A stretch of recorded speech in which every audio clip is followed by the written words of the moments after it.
மலேசிய வரலாற்றிலேயே முறியடிக்கப்பட்ட மிகப்பெரிய போதைப்பொருள் கடத்தல் சம்பவமாக 1.06 பில்லியன் ரிங்கிட் மதிப்பிலான மெத்தபெத்தமைன் வகை போதைப் பொருட்கள் கைப்பற்றப்பட்டுள்ளன.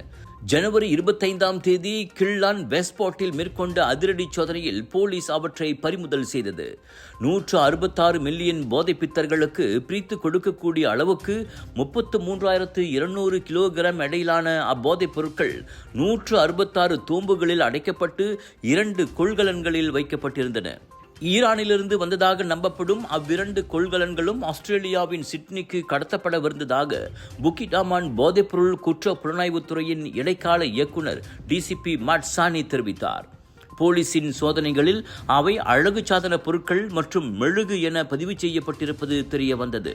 ஆஸ்திரேலிய மத்திய போலீசுக்கும் புக்கிட் அமானுக்கும் இடையே பகிரப்பட்ட உளவு தகவல்களின் பலனாக இந்த நடவடிக்கை வெற்றியளித்துள்ளது. இந்நிலையில் அதன் ஏற்றுமதிக்கு பொறுப்பான அனைத்துலக கடத்தல் கும்பலை அடையாளம் காண ஆஸ்திரேலிய போலீசுடன் தொடர்ந்து ஒத்துழைத்து வருவதாக மாட்சானி கூறினார். உங்கள் சிறந்த ஆரோக்கியத்திற்கு அளவான எண்ணெயுடன் சிறந்த முறையில் தயாரிக்கப்பட்ட சைவம் அசைவத்திற்கும் பொருந்தும் சூப்பர் ஊறுகாய், பச்சை கொடி சிவப்பு மீன் சின்னம் கொண்ட ஸ்ரீ மீனாட்சி ஊறுகாய்.